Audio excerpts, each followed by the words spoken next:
Nashville, Music City. Our time here's tight, so we gotta make it quick. My man on the ground is Ben Swank, the Nashville musical kingpin and Jack White's right-hand man at Third Man Records. I just called him and he sent me straight to Phil Kaufman's house, aka the Mangler.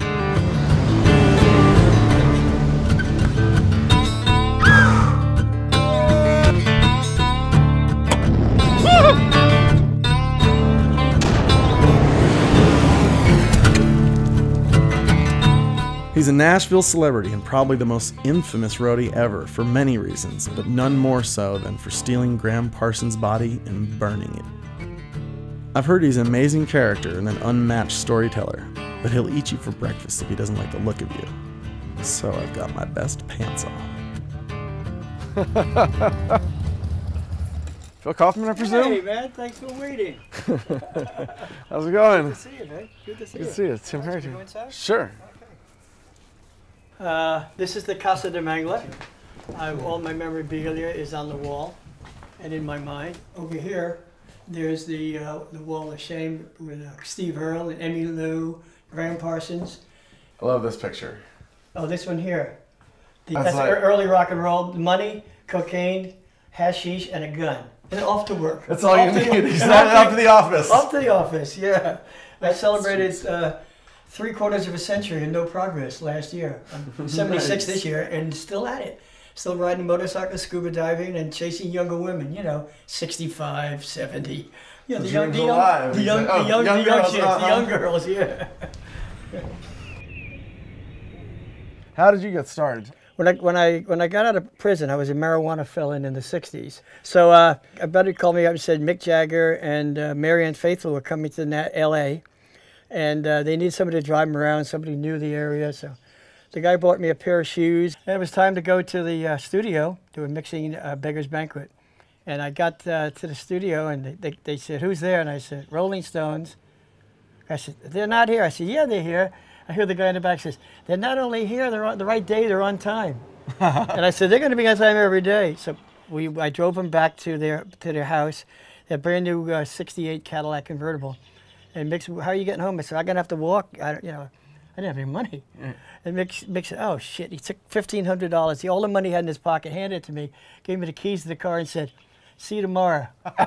Yeah, and that was my first day. That was my first day in the music business. All of a sudden, I said, "This is pretty good." Then Gram Parsons came in about a week later.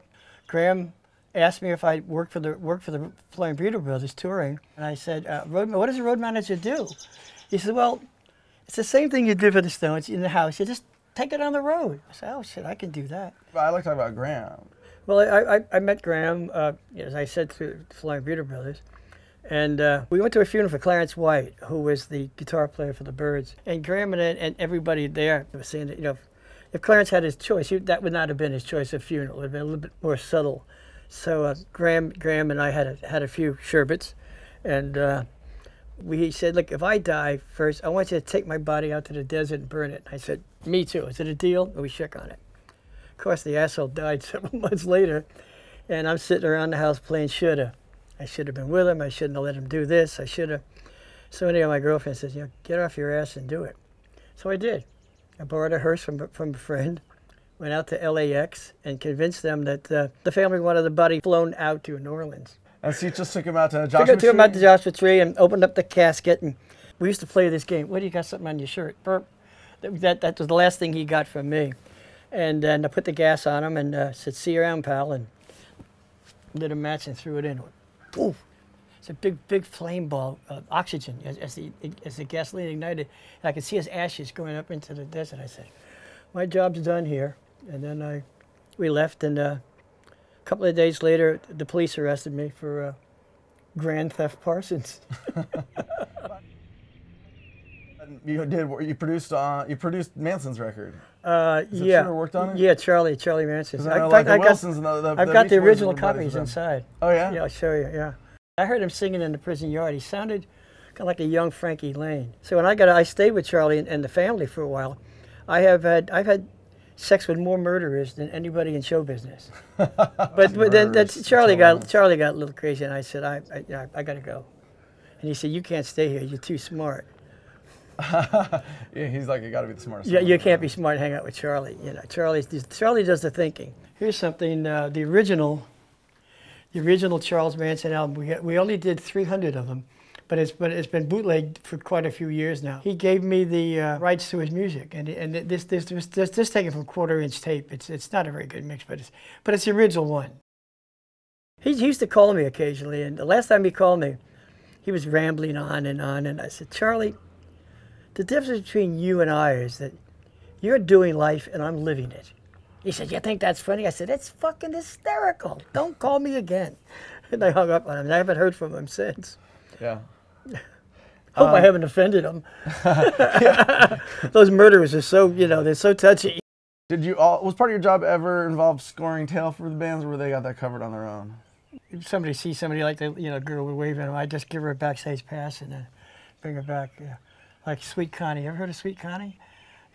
Connie was a school teacher in Little Rock, Arkansas, and she used to come out and, can I say blowjob? You can say blowjob. You can say suck cock. She'd come out and service the band and then do their laundry, and then when they come to her town, and then some of them would fly her out there, and she'd do the same thing, and I've seen the top of her head. But she's notorious. I mean, everybody knows Sweet Connie. Yeah. I want to know Sweet Connie. Yeah, she's in the book. There's pictures in my book. My job is to get them to work as gracefully as possible, plug them in, and get out of their way. I don't like the them and us attitude. Some musicians, the roadies are them, and then the musicians are us. We're all together. These guys aren't plugging in. You ain't shit. You're a lifer. I'm a lifer. Yeah. And you work with. But it's show business. God, I love it. Good old Mangler. He was just getting started on his stories about Zappa, Morrison, and Joe Cocker, but I had to go to meet my Nashville guide, Ben. What is this place? All right, this is our record store where we sell all of our third man wares. So the idea is like the old Sun Records or Fortune Records, something like that, where you record the records in the back and then sell them in the front.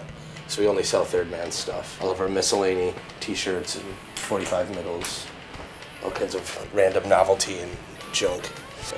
The dude that sells black lacquer in town is psyched. He's psyched. We do a lot of shows in the back too. We had a few of Jack's bands played, obviously. All the bands on the label play here. All right, so this is the live room holds about 300 people. So yeah, we do photo shoots, video shoots back here. As far as we know, it's the only venue where you can record straight to analog tape. Straight to analog tape. Jack produces and mixes all of the live albums himself, so he's really hands-on with all of it. That's cool. Yeah. For me, I'm really into whale watching. Right.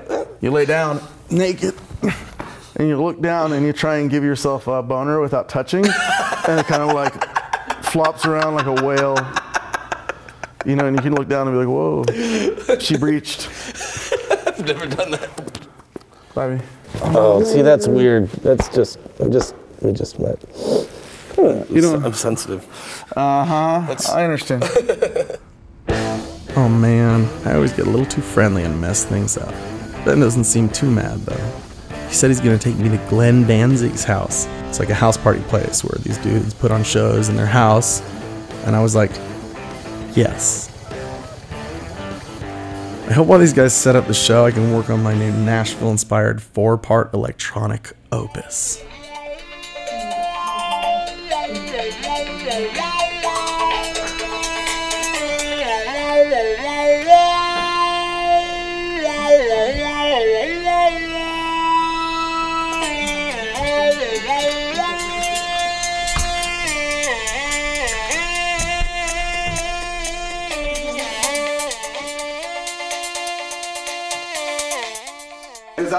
Is it a long-standing tradition in Nashville to have cool DIY punk spaces? Sort of. It comes and goes. I usually run the door and run the sound and make sure bands are going on time. Oh, yeah. What's happening tonight? Let's talk about the lineup. Having a show with Big Sur, Sidebar playing the Way Outsiders, and Nashville Child. Nashville Child are local lords. Yeah.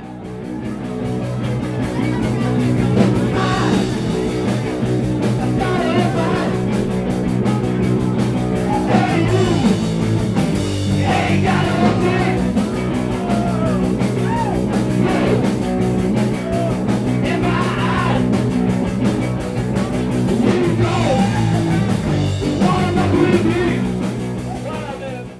member of Natural Child are you? I'm Wes. What do you do? I play bass and sing. I'm Zach. What do you do? I play drums.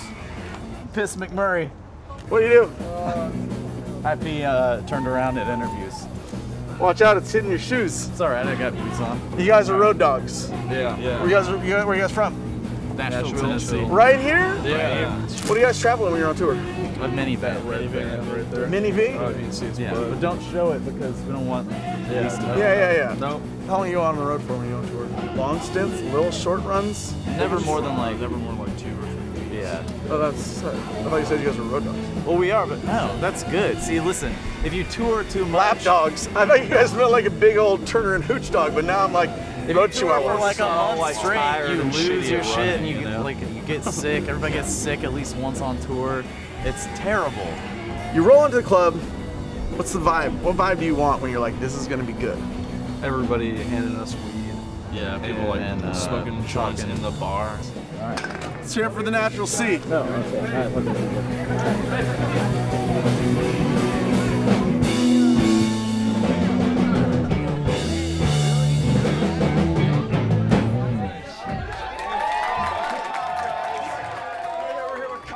Let's wrap it up.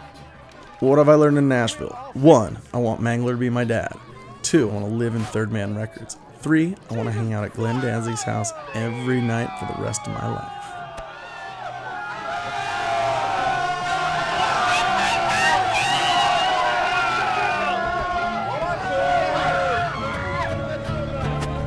So there's only 3 cities left to hit, and one of them is on the other side of the country. Time to see if my road dog tendencies are still in Tizak.